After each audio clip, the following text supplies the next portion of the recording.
What's up, everybody? This is Killer Arcade Games. You guys know that arcade games are my first love, and they're not going anywhere. These were always the goal, and I'm not getting rid of this, so don't be freaked out by the thumbnail, the title, or anything. Nothing's really changing, except I'm adding a cool thing to the Shed-Cade, which is a console gaming station. So what sparked all this is, basically I've always wanted to have something like this, I just didn't have the room for it. I figured next place I went, I would set up like a console CRT gaming station. But a couple weekends ago, I went to Houston, and a friend of mine, RetroMod64 on YouTube, gave me this 19-inch CRT TV. It's a Dura brand or Dura band. I can't remember the brand name. It's a newer CRT, so it's actually got a good picture still. Looks really nice and bright. There's no need to recap it or work on it or anything. So I was like, that's great. I'll take it. And I brought it out here to the Shed-Cade thinking I'll store it in the garage or something. I'll pull it out every now and then to play some classic games. After I tested it for just a few minutes, I was like, I'm going to find a way to keep this thing in here. This is really cool. The CRT is just pure magic, and it makes me want to spend a bunch of money, of course, and figure out a way to wedge it into the Shed-Cade. So that's what I did. I will note really quickly that CRT is damaged. It doesn't have working speakers, and the remote doesn't work, so I don't really care, though. It's not a big deal because I'm actually going to be using this old speaker that I had. It's an old Bluetooth speaker. It's actually really, really good. It's called a Jambox. I mean, we used it a lot, but it's just been sitting in a drawer now, and we don't really touch it much. It has really good bass and everything, so I can also plug in a headphone port to it and actually get to play the sound through that. And spoiler alert, I've already tested this and it sounds amazing. So that's what I did for sound, and I don't really regret it. I don't think I'd go back even if I got a new TV with working TV sound. So before we look at this station too much more, let's look at where it's going to go. And that's in this corner over here. This is the last spot that I had available, period, in the Shed-Cade. This is where my chair goes. I'll overlay a video of what it looked like before this. After I decided I wanted to do this, I realized, all right, I gotta get creative. I had to move the trash can from the corner, move the subwoofer from this corner over to here. And the subwoofer is actually gonna go inside of this piece of IKEA furniture I got. It is a Calyx system, whatever they wanna call it. Perfect shape and size for that subwoofer right there. It'll be in the corner, it'll radiate bass through the room, which actually sounds really good. The sound system in here is crap without a subwoofer, so I had to have one. So I have to dedicate that space for it, but the rest is gonna go for consoles, and it's gonna also go for video and wire management stuff over there, which I'll talk about. First of all, let's talk about the consoles inside this setup. I'll start at the bottom. I've numbered them all mentally at least. 1, 2, 3, 4, and 5. There is gonna be a 6th. We'll get to that in a second. This is not my original Genesis. I wish I had my original Genesis, but back in the day when I needed to convince my parents to buy me the new console, I'd say, I'll trade this one in or we'll sell it. And sure enough, I lost all my original stuff. Not all of it, a lot of it. This is one we bought later so Lady Cag could play a specific game she wanted to, and we just kind of stored it, never really touched it much. This is my original NES, and it largely, or for the most part, works. It's a little finicky, but it does work. This is not my original Super Nintendo. You can see the GameStop, or whatever, I hate GameStop sticker on there that is actually really hard to get off. I'm going to have probably going to ask Lady Cag to work at that, because I'm not good at the tedious scraping stuff. But I don't like this console at all. I think it looks really weird, but I don't know if I want to spend 180 bucks on a used one or a used refurbished one on eBay. So I'll probably keep it for a while and maybe I'll switch it out later. This is not my original Nintendo 64. I have my original and I put it in here initially and realized it no longer works. It was freezing, it was having all kinds of problems, and I think what's happened is it really just needs a capacitor kit. And I might actually do that repair one day, but I'd already bought this one on eBay, so I was like, I'll just use this for now. You might notice the Summer Cart 64 in there. We'll talk about that later too. Here is my original Dreamcast. It still works. It's still loud as can be. And I might actually do the mod on this as well to have like a SD card based system where all the games are on there and you just pick which game you want to play. The disc sounds are outrageous on this console. And turning around here to where I've got my PS2 sitting currently, this is not my original PS2. I just got it in yesterday from eBay. It actually looks pretty good. Now, there was a problem. The doors for the the memory cards just were jammed and weren't going to work. I opened up the case and I found they're broken. So I just took them out altogether. Because I'm also going to mod this with a hacked memory card in this slot, and then I'll just put a regular one in that slot so I can save my games. Again, We'll talk about that later. I don't think maybe I'll make a dedicated video about it later, but we'll see. Before I show you the back of this, I just wanted to show you the switcher I got, just a cheap one on Amazon. Very simple. I'm numbering these like 1, 2, 3, 4, and 5, and then 6 will be the PlayStation 2, which has to sit on top. Very easy. It works very nice. This box behind it that looks pretty ghetto on camera is not that ghetto looking when all the lights are off and this thing's tucked in the corner and you don't really see it. But I wanted to keep a nice area to manage all the wires. So let's go around the back and look at that. This is the back.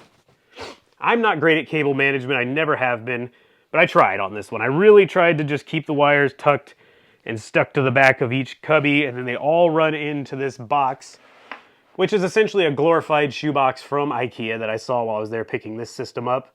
I keep calling it a system, not a console system. They call these a system, I believe. So anyway, inside here is where I'm hiding all the video wiring. I did cut a hole in the front of the box where once it's pushed in place and it's like flush, you can't actually see through it anymore from the front, and all the wires hide back there. All of the power is hidden in here, including all these big adapters that comes with these consoles. I didn't want to have a mess of wires behind it. In fact, once this is going to be finished, all you're going to have coming out of the back of it is this one power cord, which plugs into the wall. And then going up to the top of it is a video wire, audio wire, and a power cord for that speaker that I showed you earlier. What I need to do today is just probably put one more of these sets of sticky cable management tie things. Probably going to put it here to pre-wire for the PlayStation. And then I'm going to go put this entire thing back in its corner, get it all wired up, test everything, and I will show you guys what it's looking like finished, which I'm pretty excited about because I've actually been playing this for a couple of days unfinished, just waiting for parts to arrive. I'm really excited to see it finished, and I can tell you so far I've had a lot of fun playing it. So here it is, it's all set up and ready to go. I thought I'd go over it and just kind of show you the final product, or close to final. Let's squat down here and get the fisheye lens. All right, subwoofer's in its place, The Genesis, all these are on right now just so I can show you. The Genesis is slot 1 on the switcher. There is the switcher, the box is hidden. I pushed it up so you can't really see inside of it, behind it, all the wires or anything. This is attached here with sticky tape, so it can't really go anywhere. Number 2 is going to be the NES. Let's see. Got some Mike Tyson's Punch-Out running. I really love that game. Number 3 is going to be the SNES. MK2. I totally forgot. I actually truly forgot I had all these games. I keep them over here in this drawer at the moment. I got to clean this up a little more, but I actually had a decent amount of games, MK1 included. But I'm not going to need that soon because I believe, like I did with the Genesis, it's still on its way. There's going to be a multi-cart in that. I don't think I'm going to do one for the... Oh, wait, I already bought one for the NES, I think. I can't remember. I'm going to do one for the NES, the SNES, the 64, which we'll go to next. It already has the multi-cart in it. Let's see what we got over here. Oh, boy. You might recognize this pile of turds. Mortal Kombat Mythologies, running on the Summer Cart 64. There it is. I just plugged in a controller real quick so I can show you how this thing works. You just press reset, or when the thing boots up, it goes to this screen, which has a bunch of games on it. There's an SD card inside the cartridge. It is not emulation. It is just holding all the ROMs there, and when you want to play a game, like say we want to play, where is it? Where's Mario Kart? Let's try Mario Kart 64. Tap that button, you get a screen with some information. It loads really quickly, actually. It comes onto a, I guess, temporary memory on the cart. And so you're not running emulation, you're running real hardware. It's just you have a bunch of access to it, or you have access to a bunch of different games. And if you want to switch the games, all you do is press reset, and you're back to this screen where you can play, let's see, 007. You know, you can just switch around, no problem. I really like this cartridge. Everything seems to work great on it. Moving on, though, to the right we have Dreamcast. Dreamcast is running MK Gold currently, and I still have that disc. I have several discs, actually. Hydro Thunder, Rush 2049, I have them all in here. MKG. Okay. I'm thinking about modding this as well. It's about a $100 mod. And what it does is it removes the disc hardware from underneath there, swaps it out for an SD card slot. You just do that, put all your games on the SD card, and you can do similar to like the 64 and load a bunch of games from there. I have to be very careful about how I talk about it because YouTube is weird about that stuff. Backups of your games can be played off of there, we'll say that. And here's the switcher. We're going to switch to input 6, which is PlayStation 2. Now you might notice PS2 is running Rush. This is actually Midway Arcade Treasures. I still had that disc. In fact, here's the box. Let's take a look at it real quick. Here we go, Midway Arcade Treasures 2. The reason I am excited about this console section is not because I'm planning to play a bunch of console games on the channel. Yes, I'll probably play some on the channel, but this gives me the option to play like every single version of San Francisco Rush, and then compare it to the real arcade that I have over here. So that's kind of what's got me so excited about this whole console thing, is it opens up more content, more history of these arcade games. I'm pretty excited to check it out. This is, like I said, the Midway Arcade Treasures 2 version. For example, some people believe this is the real arcade version, just ported to a console. Well, it's actually not. This is a built from the ground up version of San Francisco Rush, which is good and bad. I will say this, I've only played a second of it, just testing it out, and it kind of feels better than I remember. So we'll get to that in a future video. I'm excited to try that. I'm also going to play the PS1 version, the Nintendo 64 version, and we'll see how they all compare. So this is kind of what it'll look like normally. Obviously, that's a horrible position to sit in to play this. So what I plan to do is just easily pull this chair out, because it is on wheels. I turn it around this way, and I will sit in the chair and play these games on a CRT, which is awesome.